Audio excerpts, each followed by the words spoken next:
that's the first option. The second option is for a serious trainee who is 25 or older. Okay, by a serious trainee, I mean a guy who's been working out for 2 to 3 years, who's been eating the right diet, who's been consistently in the gym, and who has maxed out his natural genetic potential, which is going to be, as I said, 35 to 50 pounds naturally. Mine is 40 pounds naturally. All right.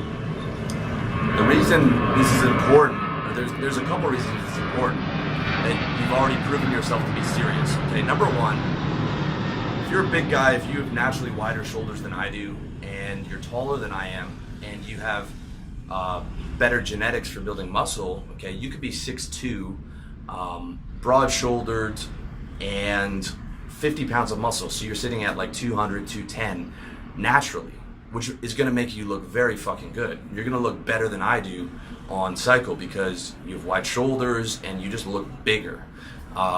So a good part of the reason before you even need to think about steroids and stuff like that is to see how good you look naturally. All right, if you're happy with the way you look naturally, then you can just cruise on that. All right, and that's why you need to get to that genetic point to say, okay, am I happy where I am, or do I want to look a bit bigger?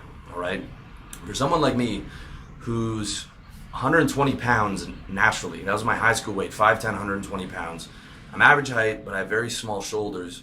At my natural max, at like 9% body fat, I was like 158 pounds. So I looked like a lightweight UFC fighter, which is I looked really good and shredded with my shirt off, but with my shirt on, I still looked like basically a slim fit guy. All right, so for me, it wasn't quite satisfactory, my natural genetic max.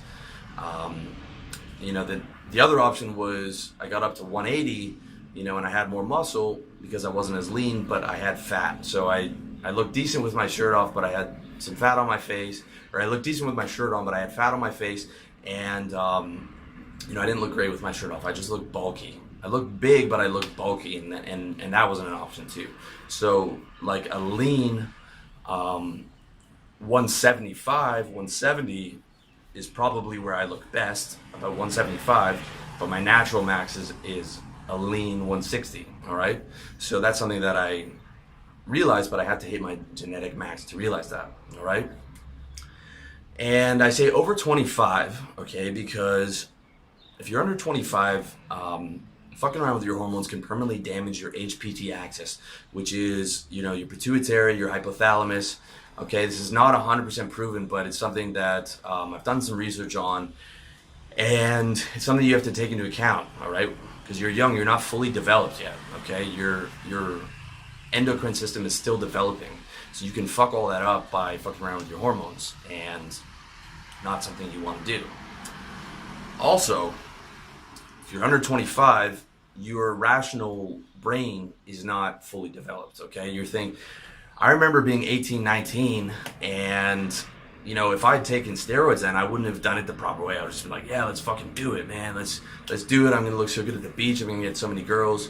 And I wouldn't have had the maturity to say, okay, this is a lifetime decision. I have to make sure my income's right. I have to get all these supplements. I have to get all this blood work. I have to hide it from my mom. I have to do all these things, okay? And I would just be thinking about like girls at the beach, girls at the beach. Oh man, I'm going to get laid so much. And I wouldn't be doing it as a mature adult, all right? 25 to me is the benchmark for when you start to mature as a man. Ideally above 30 when you make this decision, okay? Ideally above 30, all right? Because it's a very serious decision. You don't want to damage your HPT axis, and you also want to make sure that this is a lifetime decision, that you are fucking going to commit to it, and that you've proven to yourself that you've committed to it. You've committed to working out already because you've done 2 or 3 years of consistent working out and controlling your diet and all those things, all right? You need real dedication to take a shot consistently. You need real dedication to be in the gym 2 to 3 times a week. You need real dedication to eat properly. You need real dedication to take all the supplements that you need for TRT and cycles, and the blood work, and doing your homework, and the hair loss stuff that you need to take into account. That's a grown man fucking decision, all right? This is not a boy decision. It's a grown man decision. So 25 and above, and proving to yourself that you are already a serious fucking training, all right, which means you've hit your genetic max and you're on point on diet and all those things, all right. And what you can expect, okay, when you start TRT, I get about 5 pounds extra naturally. So about 165 is where I stand at TRT, as opposed to 158, 159 at my natural genetic max. You can see now I'm not as big as when I started doing videos. Okay, that's because I've been fucking around with the drugs a lot less, making sure that my liver enzymes are good, making sure that my gyno, I'm not gonna flare up with gyno, making sure I'm getting the right Aribanex, and really prioritizing my health over getting bigger. However, I'm about to be gearing up in the next year to do a few things to get back to that weight, but like I said, where I'm at now is pretty much strictly from TRT, which is about 165.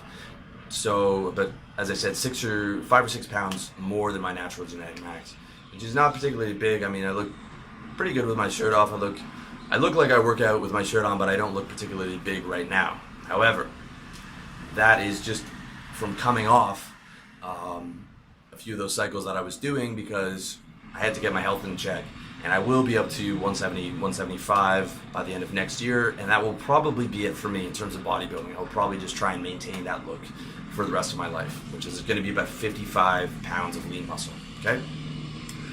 So if you're a serious trainee and you're thinking about this option, the steroid option, 50 to 60 pounds of muscle is where you should be looking at, okay? Because that tends to be the ideal body for girls.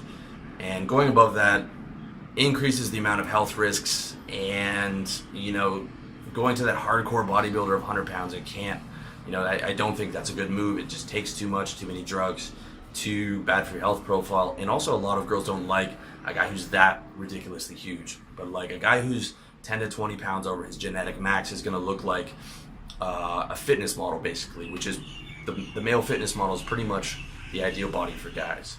Someone like a young Mark Wahlberg, who is on drugs, someone like Jason Statham in The Transporter, where he takes his shirt off, who is also on drugs. It's pretty much the ideal body, which is about 50 to 60 pounds of lean muscle at about 8 to 10% body fat, all right?